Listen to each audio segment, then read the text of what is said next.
سيدنا ومولانا محمد وعلى آله وأصحابه ومن اهتدى بهديه ila yaumiddin amma ba'd. Yang dekan pengurusi majlis, hormati urus dia, SPAK, seterusnya hadirin hadirat muslimin muslimat yang dirahmati Allah Subhanahu wa taala. Alhamdulillah, syukur kita kepada Allah Subhanahu wa taala kerana pada hari ini kita dapat bertemu berkuliah pada pagi ini untuk kita menambahkan lagi keyakinan kita kepada agama dan juga untuk menjadikan kita orang yang sentiasa mempunyai hubungan dengan Allah Subhanahu wa taala. InsyaAllah pada hari ini kita akan menyambung kuliah kita pada sesi yang ketiga pada hari ini berkaitan dengan perlindungan dari Allah Subhanahu wa taala untuk perlindungan yang keempat dari kejahatan pendengki. Di mana dalam kuliah yang lalu kita telah bicarakan tentang kejahatan secara umum yang kita perlu berlindung dengan Allah Subhanahu wa taala dari kejahatan ini. Ada 4 kejahatan yang kita minta lindung dengan Allah Taala dalam surah Al-Falaq. Kejahatan secara umum, kejahatan yang berlaku pada waktu gelap, kejahatan sihir dan kejahatan dari pendengki. Jadi 4 kejahatan ini kita minta lindung dengan Allah Subhanahu wa taala khususnya dalam surah Al-Falaq. Mudah-mudahan kita dapat hidup dalam keadaan yang tenang dan dalam keadaan yang bahagia. Walau macam mana pun semua ini berlaku dalam kehidupan kita yang insya-Allah kita akan bicarakan bab yang terakhir pada hari ini. Tuan-tuan perempuan yang dirahmati Allah Subhanahu wa taala. Untuk perlindungan yang keempat ini ialah perlindungan daripada sihir, perlindungan daripada dengki. Kita dalam dengki ini merupakan penyakit yang tertua lah, penyakit yang tertua yang berlaku dalam alam ini. Apabila berlakunya penyakit ini dalam kalangan yang berlaku penyakit ini kepada iblis laknatullah alaih, di mana iblis telah tidak berpuas hati di atas pelantikan Adam alaihi salam kepada sebagai khalifah Allah Subhanahu wa taala. Dia tak puas hati. Kenapa dia tak puas hati? Kerana dia merasakan dia adalah yang paling layak memegang tanggungjawab itu. Sedangkan Allah Ta'ala lebih mengetahui di atas segala pelantikannya. Kalau dia kata dia bertanya kepada Allah Ta'ala, kenapa kau jadikan Adam dan kenapa kau tak jadikan aku sebagai khalifah, sekadar bertanya, memohon penjelasan, tak apa. Tetapi apabila dia sombong, dia merendahkan orang lain, dia mengangkat dirinya sendiri, yang akhirnya dengki itu membawa kepada penyakit-penyakit yang lain. Dia berasal daripada rasa dengki, tidak boleh orang lain lebih daripadanya, disebabkan dia merasa dia mempunyai kelebihan yang tertentu dan akhirnya tidak diterima oleh Allah Subhanahu wa taala. Tuan-tuan perempuan yang dirahmati Allah, kenapa disebut secara khusus berlindung daripada dengki? Wa min syarri hasidin idza hasad. Daripada dengki apabila pendengki itu melakukan tindakan-tindakan dengki. Wa min syarri, daripada kejahatan hasidin, orang yang dengki, idza hasad, apabila dia melakukan kedengkian itu. Kenapa berlaku dengki dan kenapa kita minta lindung dengan Allah Subhanahu wa taala daripada dengki ini? Tuan-tuan perempuan yang dirahmati Allah, kita diminta lindung daripada dengki ini kerana dengki daripada orang ni kita tak tahu. Kita tak sedar orang dengki kepada kita dan kita tak sedar ada pihak-pihak lain yang mengkhianati kita daripada belakang ataupun tikam daripada belakang. Kita tak tahu. Dan yang mungkin yang menikam itu, yang mungkin yang berdengki itu orang yang paling rapat dengan kita, orang yang baik dengan kita, orang yang bersama-sama dengan kita, yang dia tak puas hati di atas apa-apa yang kita telah capai dalam kehidupan kita. Maka oleh kerana itu kita minta lindung dengan Allah Ta'ala lah. Mana kita nak menghalang mulut dia daripada memfitnah, mana kita nak menghalang tindakan dia yang mungkin nak menjatuhkan kita, ataupun mana kita nak menghalang daripada tindakan dia yang memburuk-burukkan, memfitnah dan sebagainya. Mana kita nak tahu, mana kita nak halang, depan kita mungkin baik.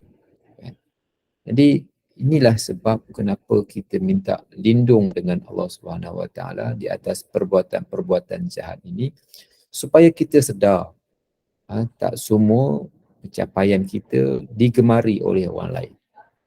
Dan ada pencapaian dan ada benda yang kita dapat ni, orang lain tak selesa dengan apa yang kita ada. Tuan-tuan perempuan yang dirahmati Allah, bila kita sebut tentang dengki ni suatu sifat yang berlaku yang didengkikan kepada orang yang dekat dengan kita.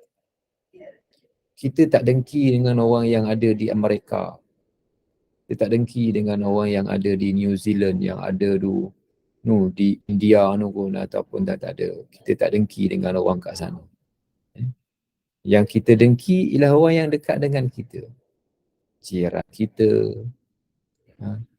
orang yang kawan rapat kita, ataupun rakan satu perniagaan dengan kita, ataupun apa lagi, orang yang satu pejabat dengan kita.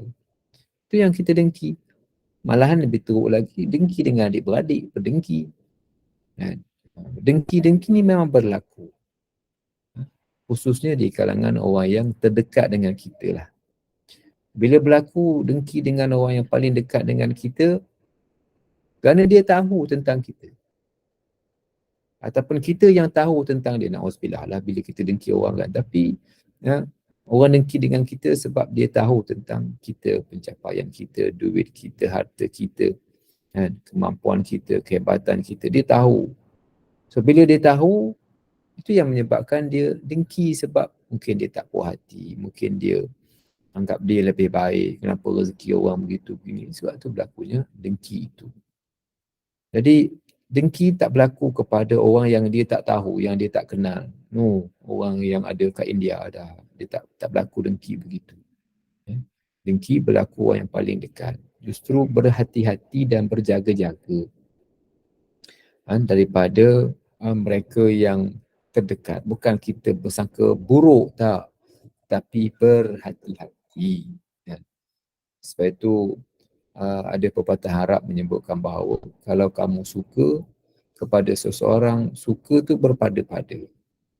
Mungkin satu hari nanti kau jadi musuh. Sebaliknya kalau benci pun berpada-pada, kerana mungkin satu hari kau akan berbaik pula dengan dia satu hari nanti. Itu tuan-tuan, bila dengki kepada orang yang dekat. Dengki juga tuan-tuan perempuan kepada orang yang ada kelebihan.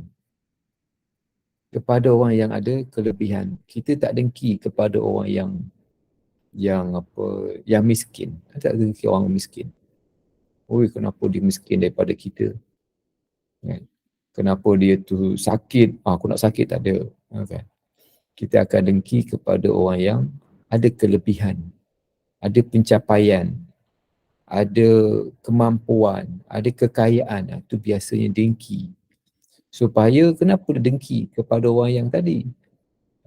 Supaya dia nak, kalau boleh, dia lebih daripada orang. Itu isunya.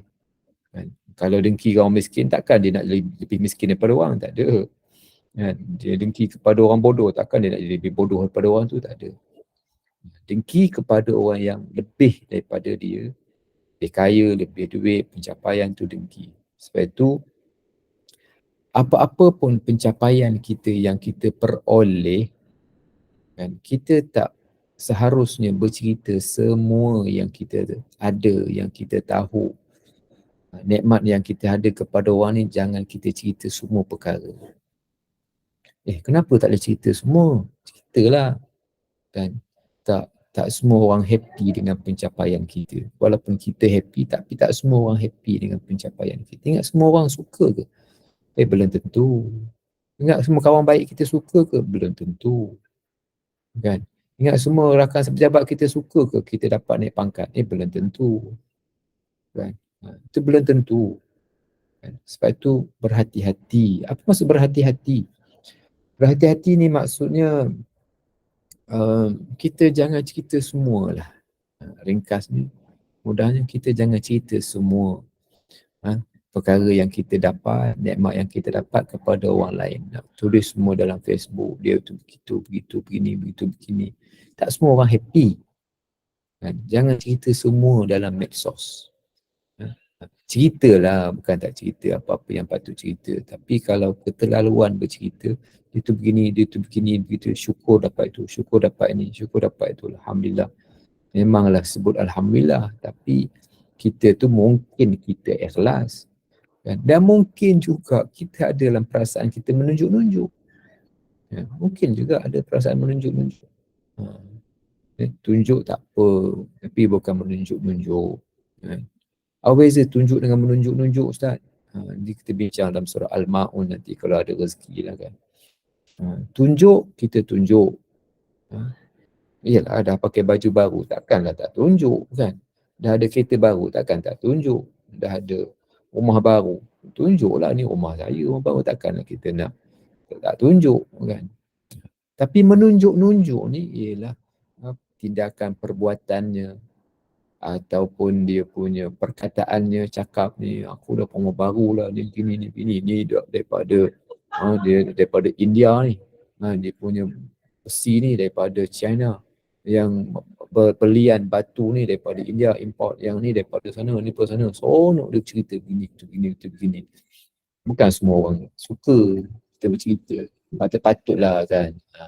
Bukan tak boleh cerita. Kadang-kadang orang cakap tak boleh cerita. Cerita patut-patut padan, bersesuaian. Bersesuaian dengan apa nama ni, dengan keadaan. Jadi tuan-tuan yang dirahmati Allah, bila berlakunya tadi apa? Dengki orang yang paling dekat, dengki kepada orang yang kaya, bukan orang yang miskin, dan dengki di atas pencapaian-pencapaian yang diperoleh. Maka tindakannya ialah kita tidak seharusnya cerita semua perkara dalam medsos, dalam cakap kita, jangan cerita. Tuan-tuan perempuan yang dirahmati Allah, dengki ini merupakan punca kepada kejahatan-kejahatan yang lain. Punca kepada kejahatan yang lain. Contohnya, kan, fitnah. Berlakunya fitnah. Kenapa berlakunya fitnah? Disebabkan oleh dengki lah. Dengki. Dengki sebab dia lambat naik pangkat. Contoh, dia lambat naik pangkat, dia fitnah kawan tu. Kan? Khianat disebabkan oleh dengki juga berlakunya khianat. Dia tikam orang daripada belakang, dia mengkhianati kawan dia. Mengadu domba disebabkan hasad dengki ni juga, dia bawa cerita orang sana, bawa cerita, kau tahu tak dia tu, kau tahu tak tu begini. Kan? Kalau bercerita dalam konteks untuk memperbaiki, kan, untuk mencari jalan penyelesaian, sebolehnya kita tak sebut nama kalau sebolehnya. Sebab penyelesaian tu bukan untuk dia tapi untuk yang lain. Tapi untuk kadang-kadang ada keadaan-keadaan yang tertentu kita perlu sebut nama orang yang tertentu dan kita bertujuan untuk memperbaiki, menegur, bukanlah dengki. Kan? Itu lihatlah kepada keadaan lah kan. Tapi Secara umumnya mengadu domba, menyebut-nyebut gitu tak bagus. Bermenjadi apatah lagi menjadi batu api. Kan? Apa nama ni? Memanaskan lagi keadaan. Inilah solat tak boleh. Jadi oleh kerana itu bila adanya penyakit-penyakit ini tak selesai dalam organisasi bila berlakunya dengki gitu, tak berlapang dada. Tak berlapang dada. Sebab dengki ni sebab tak berlapang dada. Tak berlapang dada di atas segala nikmat yang Tuhan berikan kepada orang lain, dia tak berlapang dada. Maka berlakulah dengki. Kan? Mempunyai implikasi yang sangat besar dalam kehidupan manusia. Sebab itu kalau orang yang berlapang dada, memahami takdir Allah Subhanahu Wa Taala, maka dia boleh menerima keadaan-keadaan ini. Tuan-tuan perempuan yang dirahmati Allah, memang dalam dunia ni, banyak berlaku tak adil. Itu kita kena memahami realiti dalam kehidupan dekat dunia. Memang banyak berlaku pada pandangan kaca mata kita berlaku tidak adil. Apa berlaku tak adil, Ustaz? Pembunuhan banyak tak berlaku? Pergaduhan banyak tak berlaku? Patut tak berlaku? Banyak tak orang yang tak betul tetapi dianggap betul? Banyak tak orang yang sepatutnya memegang jawatan tetapi yang pegang jawatan tu orang yang tak patut? Banyak tak pemimpin yang sepatutnya bukan dia tapi dia yang terpilih menjadi pemimpin? Banyak tak sakit kan yang berlaku kepada manusia? Dia kecil-kecil dah sakit. Ada orang tua tak sakit-sakit. Ada tak? Ada. Memang banyak berlaku perkara yang tak adil dalam di atas muka bumi, memang banyak berlaku. Ya. Bukan bermakna kita bersikap negatif, tak, tapi itu realiti yang perlu difahami. Dalam dunia ini banyak berlaku tidak adil yang menuntut untuk kita bertindak sepatutnya. Apa yang sepatutnya untuk kita bertindak? Contohnya, kita bertindak supaya perkara yang tak adil ini, supaya ketidakadilan itu berlaku. Kalau ada ruang untuk diperbetulkan. Kalau ada ruang untuk memilih lagi nanti, pilihlah orang yang lebih baik. Kalau ada penghakiman, kita bawalah kepada institusi kehakiman berkenaan, berilah bukti-bukti. Banyak kan orang yang dijatuhkan hukuman tapi mungkin dia tak bersalah. Mungkin dia tak bersalah tapi oleh kerana bukti-bukti itu tak menyembelahi dia, masalahnya. Menilai pihak lawan, lepaslah. Kan? Orang lain lepas, dia kena masalahnya. Banyaklah kita kata berlaku ketidakadilan dalam hidup ni, banyak berlaku. Suami tak menjalankan tugas, isteri tak menjalankan tugas, anak derhaka, macam-macam lah berlaku di atas muka bumi ini. Ada yang di bawah kawalan kita. Kita kena elakkanlah, takkanlah kita nak menzalimi anak kita, takkan kita nak menzalimi isteri kita. Takkanlah kita tidak adil terhadap isteri, tidak berlaku tanggungjawab terhadap suami, tak mesti buat. Tapi dalam keadaan-keadaan yang di luar kawalan ini, maksud di luar kawalan, contohnya kan sakit, kan? Mana kita nak nihakan? Dapat sakit, kan? Macam mana kita nak pastikan bahawa kita terus sihat? Mesti sihat tak? Ada yang kadang-kadang kita sakit, kadang-kadang kita kuat, kan, manusia. Begitu juga dengan nasib orang, dia dapat lebih baik daripada kita. Kita kerja keras, dia tak berapa kerja dapat rezeki, peluang. Iyalah, kan, ada yang sakit itu ataupun peluang-peluang itu mungkin dia dapat nasib rezeki yang lebih baik. Mana kita nak dengki? Mana boleh orang miskin dengki kepada orang kaya? Kan? Tak puas hati kepada orang kaya kena begini. Tak. Sebab mesti ada orang kaya, mesti ada orang miskin, mesti ada orang sakit, ada orang sihat, macam-macam hidup ini. Kan? Bila difahami konsep qada dan qadar ini, dia dapat mengurangkan perasaan tak puas hati itu. Tak puas hati sebab kenapa orang dapat lebih. Kenapa dapat lebih? Mungkin rezeki dia lebih, Allah Ta'ala nak bagi lebih, dan bila Allah Ta'ala nak bagi dia lebih, ujiannya lebih kepada dia. Dia dapat rezeki lebih, banyak dapat duit. Kan? Kalau kerja kerajaan dapat jadi jusar, banyak dapat duit lah. Mudah je kerja dia. Dia tak tahu dia ada anak OKU. Dia tak tahu dia akan susah nanti disebabkan penyakit-penyakit yang dia hadapi. Kita bersangka baik je dengan Allah Subhanahu Wa Taala. Di atas segala kurniaan, kelebihan kepada jiran-jiran, kawan-kawan, semua ni kita bersangka baik je dengan Allah Taala. Allah Taala dah bagi banyak lah pada kita. Kan? Bila kita rasa susah hati di atas pencapaian orang lain, maka bukan bermakna kita tak bekerja, kita buat, kita bersaing, kita apalah, tetapi dalam masa yang sama kita sedar bahawa semua ni adalah ketentuan Allah Subhanahu Wa Taala. Memanglah ketentuan ustaz, tapi dia menipu sah. Kan timbul begitu. Dia menipu, dia manipulasi semua, dia naik pangkat contohnya. Dia jadi kaya tu dia menipu. Takkan boleh menipu, kan? Iyalah, awak macam mana? Sistem itu membenarkan dia begitu. Dia takkanlah kita pula nak pergi buruk-buruk cakap gitu, tak. Kan? Jadi bertindaklah secara matang, bertindaklah secara berhemah dalam keadaan-keadaan ini. Jangan kita lebih daripada apa yang patut, dan kita mengelakkan daripada dengki, dan dengki inilah satu penyakit yang tertua yang mendorong kepada iblis laknatullah alaihi ini, dengki kepada Adam, dan akhirnya dia berusaha untuk mengeluarkan Adam daripada syurga. Okey, kalau ada apa-apa tuan-tuan nak bagi pandangan apa, boleh nanti boleh angkat tangan ke, ataupun boleh nak tulis pun boleh, kan. Tajuk ini tajuk yang saya rasa kita semua sedia maklum. Cuma kita tadabbur untuk kita lebih menghayati apa dan kenapa dengki ini menjadi satu sifat yang menjadi buruk lah dalam hati. Hati dia penyakit, kan.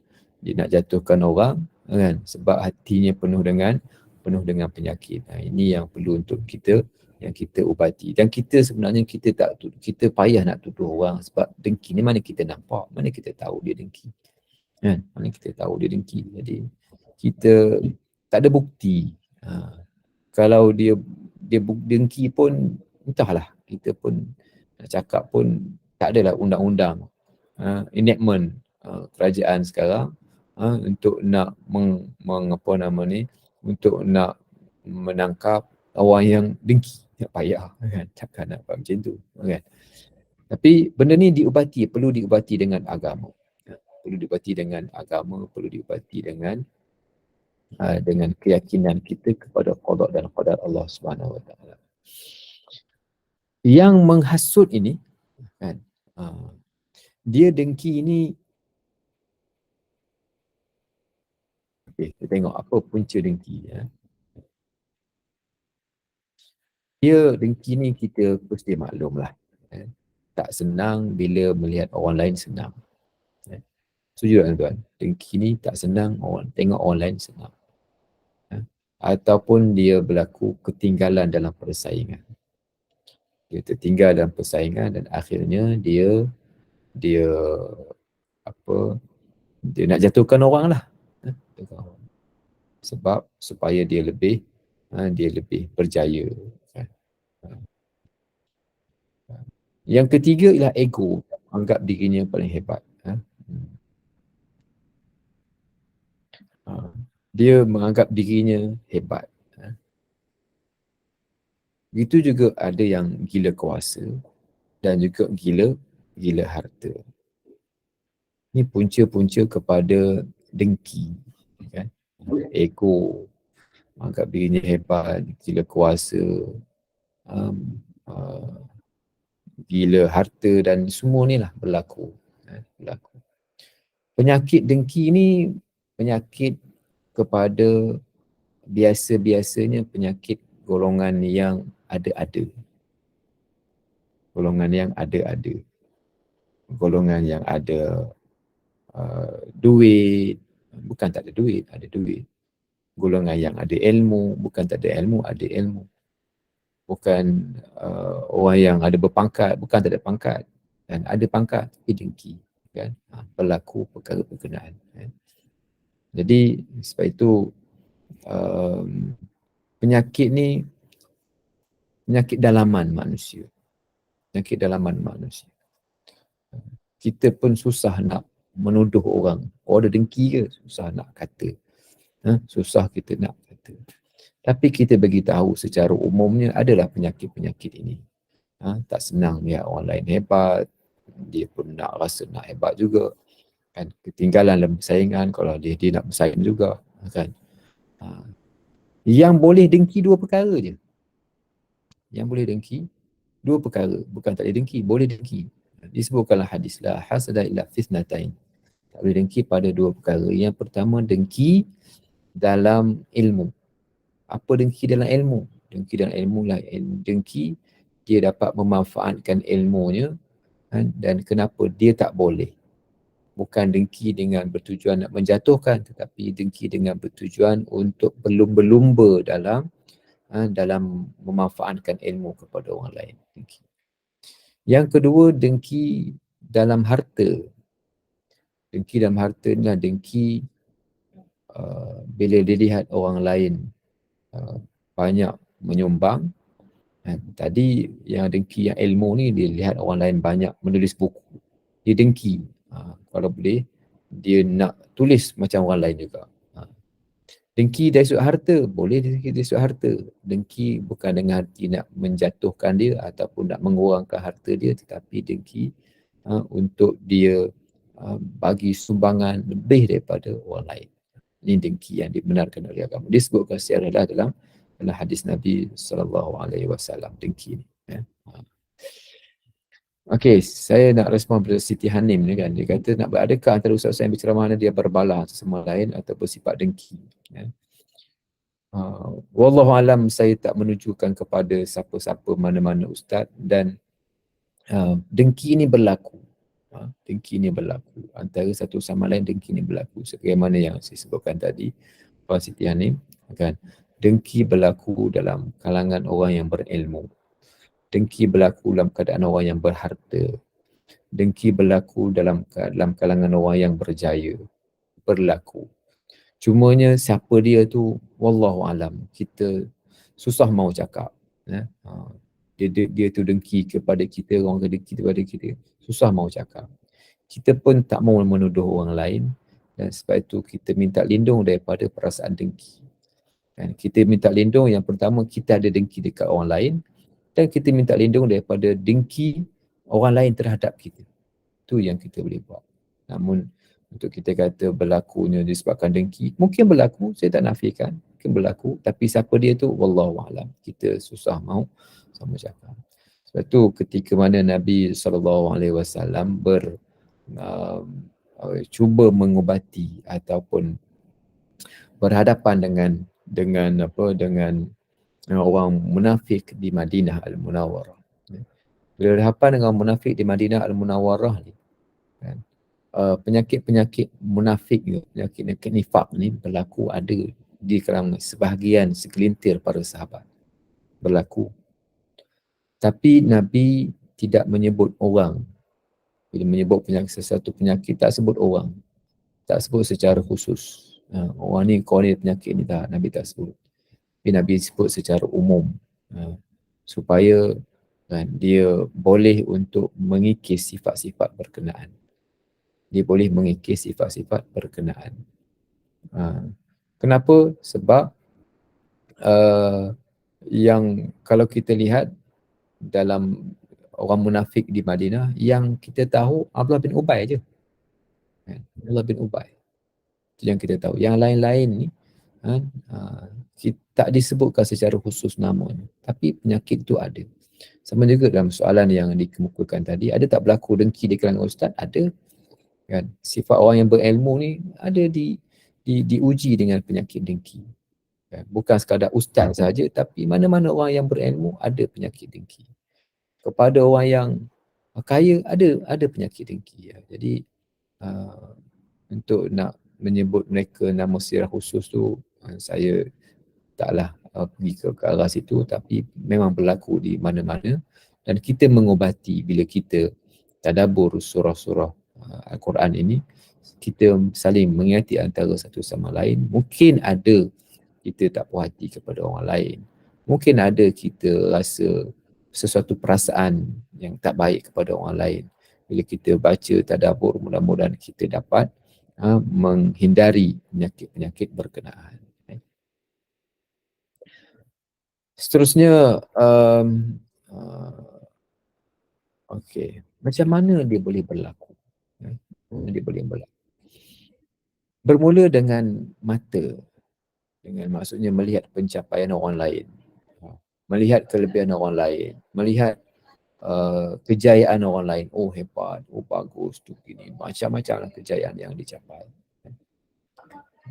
Tapi tak apalah kan, kejayaan tu nak macam mana dia dah capai. Tapi yang kedua, dia membuat perbandingan. Maksud dia buat perbandingan, dibandingkan orang tu dengan dia. Oi jauh. Kenapa dia berjaya? Tak patut dia berjaya, tak layak pun. Kan? Sembang je lebih. Salah je kan. Itu macam-macam berlakunya, membuat perbandingan. Bila buat perbandingan ni timbullah tadi. Kan? Dia tak puas hati kerana ada orang lain lebih. Dia ketinggalan, tak boleh dicabar. Kan? Dia mencapai. Kan? Orang lain tu dilihat tak layak, dia lebih layak. Perasaan-perasaan ini kan, boleh mencetuskan penyakit dengki dalam hati. Sebab itu kita perlu dari sudut diri kita sendiri, bila kita nak menjelaskan pencapaian-pencapaian itu, kita janganlah cerita semua yang kita tahu. Jangan kita semua pencapaian kita, kehebatan kita kan, ataupun nikmat yang kita beri, kita cerita semua dalam Facebook kita. Kan? Ceritalah tapi sikit-sikit, bukan sepenuhnya, ceritalah sikit-sikit, berpada-pada dalam bercerita. Tapi kalau di pejabat contohnya kan, kalau kami di akademik ni, di universiti ni, memang kena ceritalah kan, maksudnya pencapaian dia satu-satu tu dia tengoklah kan. Macam mana tu dah dia punya nature-nya begitu. Tapi untuk di media sosial, untuk di Facebook, kalau Facebook saya sendiri cerita, adalah cerita dengan tak ada cerita langsung, sikit-sikit ada cerita-cerita kan, yang banyak lagi yang tak cerita. Kita jangan cerita semua, jangan cerita semua kerana bukan semua orang lain suka dengan kita. Begitu juga bila tengok orang lain bercerita, jangan kita pula kata dia ni periak. Ada juga yang saya lihat dalam media sosial ni, kan, dia semua dia cerita, dia pergi makan, dia cerita, naik tobang dia cerita, naik motor dia cerita, Assalamualaikum pagi, dia katakan, dia pun cerita dia. Wallahualam, itu gaya hidup dia, sesuaikanlah dengan apa namanya, gaya hidup masing-masing. Dan kita bersangka baik saja dengan semua orang, jangan kita bersangka buruk. Mudah-mudahan dia bahagia dengan cara dia dan kita tak adalah mendengki. Tapi prinsipnya biasanya disebutkan ialah kita tak bercerita semua benda yang kita ada kepada orang lain disebabkan oleh kebimbangan ini. Tapi kalau orang berniaga, Ustaz, orang berniaga ni dia kena ceritalah hari-hari kan. Berniaga orang sekarang ni dia bukan berniaga direct kan. Macam setiap berniaga, saya ada pen ini kan. Pen ni bagus, belilah pen ini. Biasanya orang tak berniaga macam gitu dah sekarang. Dia cakap, dia tengah tulis buku, dia tengok pen.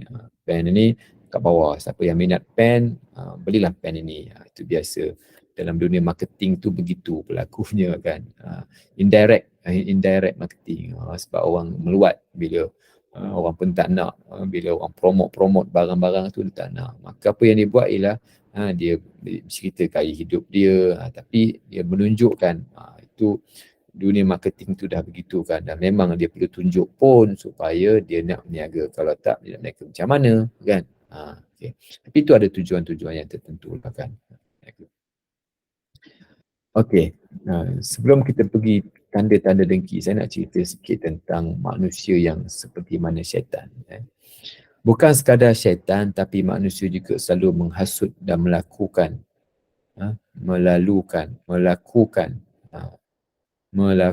maksiat, memperkecilkan perkara baik, menggalakkan. Manusia juga suka perangai-perangai yang dengki-dengki inilah. Syaitan tu dah tentulah. Dia memperkecil, dia menghasut orang, menggalakkan, ni semua berpunca, punca besarnya dengki. Punca besarnya dengki. Sombong, ini punca besar. Okey. Dalam dengki ni kan, saya melihat dalam dunia Facebook dan Insta ni, IG ataupun TikTok sekarang lah kan. Mungkin sebahagian besar kita semua ada media sosial ni lah. Facebook dan Insta ni silat-silat bulan dia boleh mendorong kepada dengki, membuat hasutan yang tertentu. Sebab bila nampak orang pakai pakaian yang tertentu kan, yang cantik, tunjuk pakaian cantik, makan yang makan. Kadang-kadang orang suka membuat perbandingan. Oh best tengok keluarga tu, best tengok orang tu, best tengok suami kawan tu selalu bagi. Best tengok isteri tu lawa, isteri tu pakai begitu, pakai begini. Tengok cantik apa semua kan. Tuan-tuan perempuan yang dirahmati Allah. Kita perlu sedar bila berada dalam dunia media baru ni dipenuhi dengan penipuan, dipenuhi dengan kepalsuan. Palsu ni bukanlah dia tu menipu directly, contohnya kan suami dia bagi pakaian, bagi hadiah dekat dia. Bagi hadiah kat dia tu bukan hari-hari bagi hadiah, setahun sekali kan. Tapi nampak suami tu orang tu bagi hadiah, suami aku tak bagi pun. Kan. Membuat perbandingan. Membuat perbandingan ni bahaya. Kan. Tengok orang tu berjalan-jalan, kita tak pernah berjalan pun. Dia berjalan-jalan bukannya hari-hari. Kalau hari-hari orang tak post dalam Facebook. Kalau dia buat hari-hari, adalah kot. Tapi biasanya tuan-tuan makan nasi hari-hari. Ada kita nak post dalam Facebook, aku makan nasi hari-hari. Ada tak orang cakap macam gitu? Kita pakai baju hari-hari. Oh, saya pakai baju hari-hari. Tak siapa nak tengok pun. Posting tu kalau hari-hari pakai baju. Jika hari-hari saya pakai baju ni, pakai baju ni, pakai baju ni. Orang pemalas nak tengok. Makan nasi. Sama orang lain pun makan nasi juga. Tapi yang orang akan tengok bila benda tu janggal. Bila benda tu apa kita kata lain daripada orang lain tu yang orang nak tengok. Kan? Dan bila yang lain daripada orang lain ni, dah lama lain daripada orang lain, bukanlah hari-hari. Kan? Makan nasi dalam daun keladi misalnya kan, bukan hari-hari kita makan nasi daun keladi, sekali-sekala kita makan nasi daun keladi tu kita boleh Facebook kan, bukanlah hari-hari dia makan dalam keladi. Tapi kalau dia hari-hari makan dalam keladi, dia tak boleh Facebook pun kan. Tapi itu juga merupakan punca kepada dengki. Tengok orang dapat tu, dapat ni, maka berhati-hatilah dengan fitnah daripada media-media baru ini kan, yang dia menggalakkan orang. Yang dia menggalakkan. Mula-mula mata kan kita sebutkan tadi, mula-mula mata. Mula mata kan, dia tidak senang melihat orang lain senang, ketinggalan, dia membanding-bandingkan orang lain kan. Apatah lagi yang gila kuasa kan, dengan apa juga cara, gila harta dengan apa juga kaedah dia cuba nak dapatkan. Ini punca-punca kepada dengki. Sebab itu kan, dalam posting-posting di media sosial ini perlu dilihat dengan dengan penuh hati yang kita menerimanya di bawah takdir Allah Ta'ala lah. Jangan kita rasa tak puas hati orang lain. Tengok lah, tengok pergi makan sana, tengok di sini. Bila kita membuat perbandingan antara orang lain dengan kita ni susah, kita tak pernah pun sesuaikan, ukurlah baju pada badan sendiri. Dan kita anggap sebahagian besar daripada apa yang dalam media baru ni penuh dengan kepalsuan. Kan bila kita nak ambil gambar, nak apa tu, kita buat elok-elok sikit, susun elok sikit. Sebab nak ambil gambar, realiti ni tak ada tak cantik pun. Kan? Biasa kan nak masuk gambar, memanglah macam gitu. Kan? Tapi orang terpedaya dengan keindahan palsu yang terdapat dalam media sosial ini, dan akhirnya kan kita tak puas hati. Itu yang kita cuba elakkan daripada perkara berkenaan. Cara tanda orang dengki ni kan, Orang lain puji biasa-biasa je, tapi kalau dia puji lebih-lebih, mungkin ada sesuatu. Kita tak tuduh. Kan? Mungkin ada sesuatu. Kan? Ni Puan Zaliha, kan ada apa nak ni kat tangan?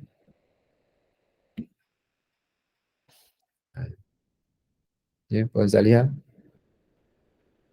Pak Ustaz tertekan. Oh, tertekan. Maaf ya Okey. Ustaz. Okey. Okey, antara tanda dengki ialah memuji orang. Dia puji. Tapi kalau puji itu puji keterlaluan, kita nampak lain macam dia puji, kita tak tuduh lah kan. Tapi antara dengki mereka memuji, mereka puji. Pasal-pasal puji. Lihat pujian itu. Cuma kita tak tuduh kan. Tapi barangkali ada something, message kepada kita. Berhati-hati. Berhati-hati. Sebab mungkin pujian itu pujian yang palsu dan pujian yang berpura-pura saja. Cantik nampak, hati tak puas hati kan. Kat belakang kata macam cantik sangat kan. Ada berlaku begitu. Tapi kita tak sedar orang nak dia puji kita, tapi dia tak cakap tak elok, dia cakap puji kan. Tapi wallahualam kita tak tuduhlah siapa-siapa. Tapi kalau tuan-tuan perasan dia puji tu lain macam sikit, lebih daripada yang lain kan, hati-hatilah. Itu yang boleh saya sebut, hati-hati saja. Yang kedua kan, merendah-rendahkan orang lain dan kejayaan orang yang dicemburu. Tak ada apa, dia cuba merendah-rendahkan. Berlaku tak? Berlaku. Orang yang suka merendah-rendahkan pencapaian orang lain, kejayaan orang lain juga punca dan mendorong kepada dengki. Yang ketiga, menunjuk-nunjuk pencapaian dan kejayaan mereka sendiri, ditunjuk kan. Ditunjuk, dia suka menunjuk-nunjuk lah. Ni kita dah bincangkan tadi lah. Suka menunjuk-nunjuk kan. Dan meniru-niru perkara yang dibuat oleh orang yang dicemburui. Niru tak apa kan, niru tak apa. Dan kerana nak berjaya, kita kenalah tiru orang kan. Dia berjaya dengan cara itu, kita tirulah dia. Tapi bila tiru ni dengan tujuan akhirnya nak merosakkan orang, tu niatnya tak bagus. Tapi kalau meniru dengan tujuan yang bagus, tak apalah kan. Tiru dengan tujuan tak bagus, nak merendah-rendahkan orang, memperkecilkan orang, ni tak bagus kan. Yang kelima ialah seronok puas hati kalau tahu orang yang didengkinya itu rugi, gagal. Dia suka minta simpang tuan-tuan daripada daripada ada penyakit yang seperti ini. Tiba-tiba rasa seronok. saya tak kata orang lain. Saya kata kat diri saya sendiri. Bila orang berjaya, hati kita rasa tak seronok. Itu tak betul. Cakap tak betul. Bila orang berjaya, kita rasa seronok. Bila orang ni kita ucap tahniah. Bila orang ni kita ucap terima kasih. Kan? Supaya kita hilang penyakit-penyakit yang seperti itu. Seperti itu. Benda ni setiap orang ada. Diberikan ada penyakit, ada perasaan-perasaan itu ada pada setiap orang. Cumanya sama ada dia besar ataupun kecil, ataupun dia membenarkan perasaan itu timbul dan dibesarkan ataupun sebaliknya. Yang ke 6, mengata mengumpat orang. Ni tentulah menjatuhkan orang. Kau tengok tu, kata kan, mengata mengumpat orang. Meluat, yang paling teruk sekali, meluat.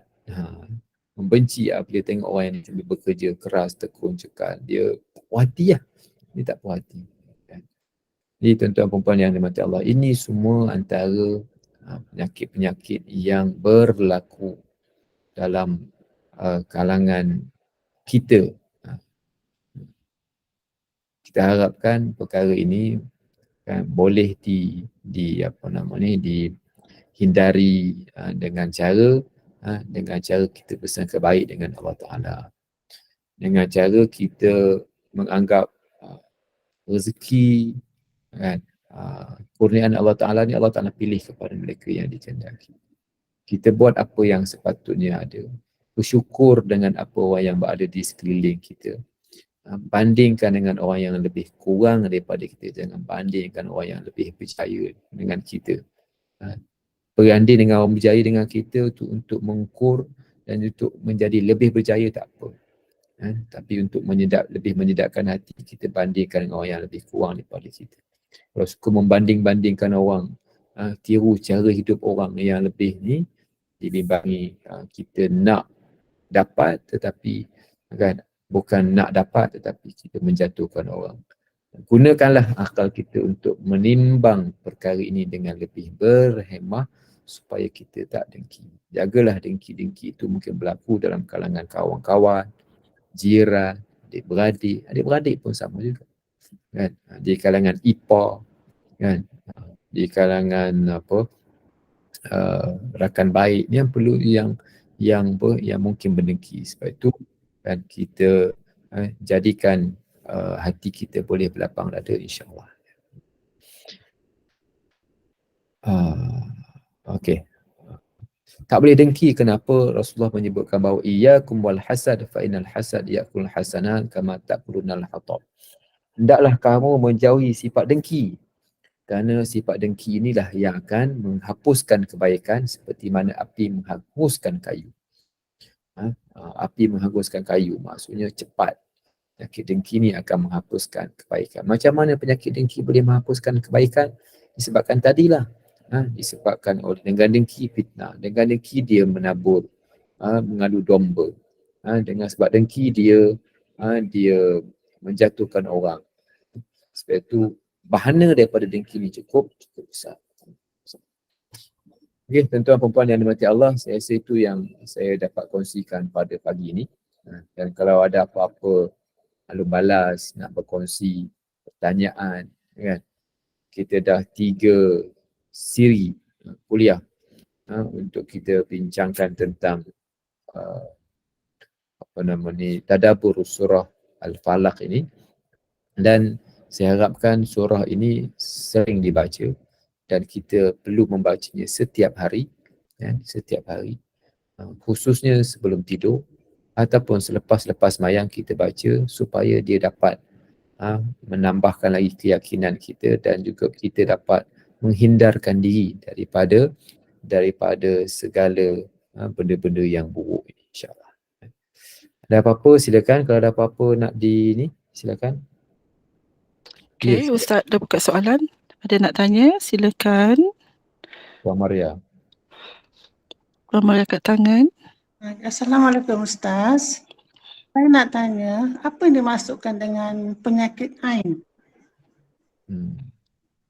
Terkena ain ke penyakit ain tu maknanya apa ya? Macam mana ya? Okey. Okey. Penyakit ain ini ialah satu penyakit yang timbul daripada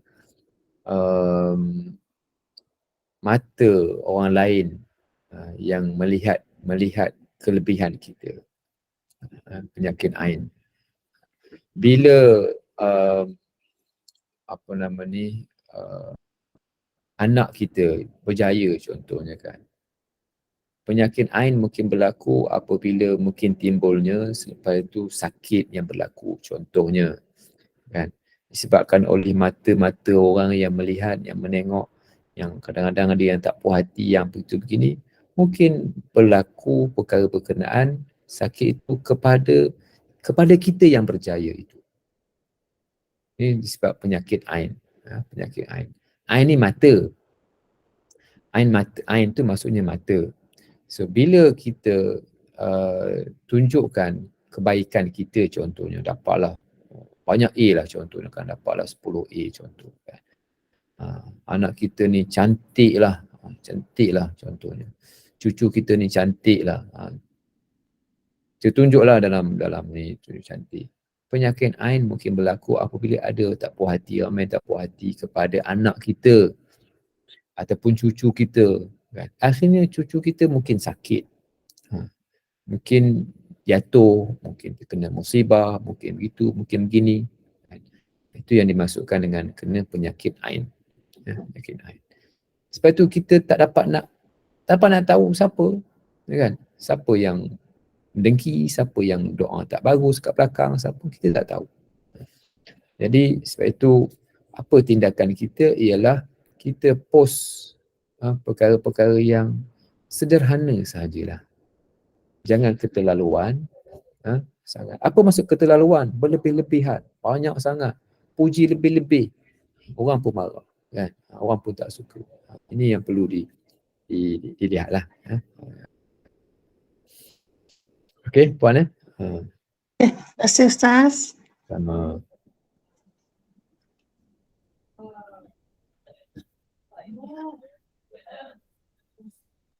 Ada lain?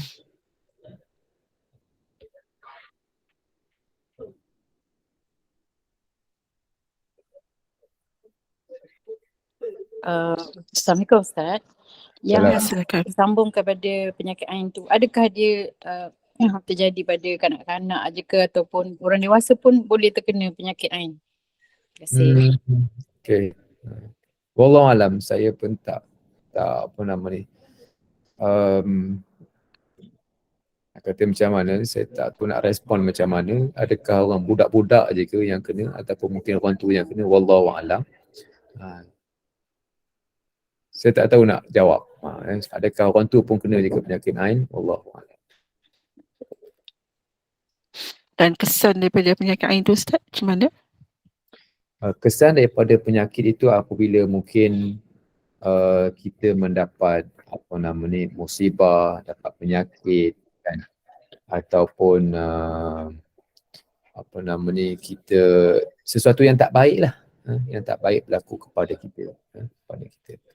Pembatal penyakit ain ini kan, kita ialah antaranya menerusi surah ini, kita doa kepada Allah Ta'ala, kita bersangka baik dengan Allah Ta'ala, kita itu yang boleh kita buat.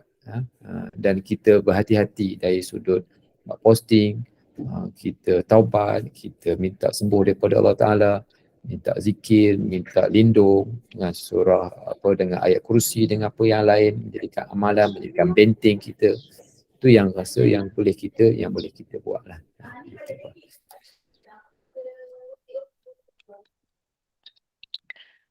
Okey, ada lagi yang lain?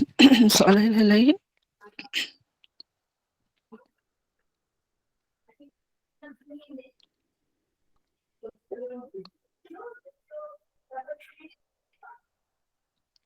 Rasanya setakat itu saja Ustaz, kot dah tak ada soalan, semua dah jelas.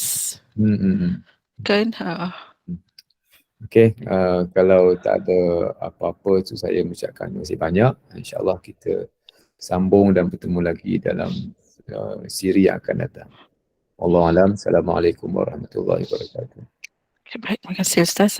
Alhamdulillah, jazakallah khairan pada Ustaz Dr. Muhammad Faisal atas kesudian berkongsi ilmu melalui tadabbur surah Al-Falaq ini, iaitu pelindungan dari hasad dengki. Mana sifat ini berpunca daripada rasa tidak puas hati terhadap nikmat atau kelebihan yang dimiliki oleh orang lain. Dan apa yang penting adalah kesungguhan kita meningkatkan amal ibadah demi mendapatkan keridhaan Allah SWT, dan semoga ianya memberi sedikit sebanyak kefahaman dan manfaat buat kita semua bagi mengambil ibrah darinya. Dan terima kasih kepada para jemaah sekalian sudi duduk bersama-sama lagi dan teruskan lagi ada kuliah duha seterusnya tadabbur surah Yasin bersama-sama dengan Al-Fadhil Ustaz Dr. Norazi. Dan insya-Allah dalam kesempatan kita akan bersama-sama lagi dengan Ustaz. Ustaz kita tangguhkan dulu Ustaz. Dipersilakan untuk menutup dengan tasbih kafarah dan surah Al-Asr. Silakan Ustaz. Subhanakallah wa bihamdika asyhadu an la ilaha illa anta astaghfiruka wa atubu ilaik. Bismillahirrahmanirrahim. Wal 'asri innal insana lafi khusr illa alladziina aamanu wa 'amilus solihati wa tawassaw bil haqqi wa tawassaw bis sabr. Assalamualaikum warahmatullahi wabarakatuh. Waalaikumsalam warahmatullahi wabarakatuh. Terima kasih Ustaz. Jumpa lagi insya-Allah. Terima kasih Ustaz. Assalamualaikum. Terima kasih Ustaz. Assalamualaikum. Terima kasih Ustaz. Waalaikumsalam. Jumpa lagi ya.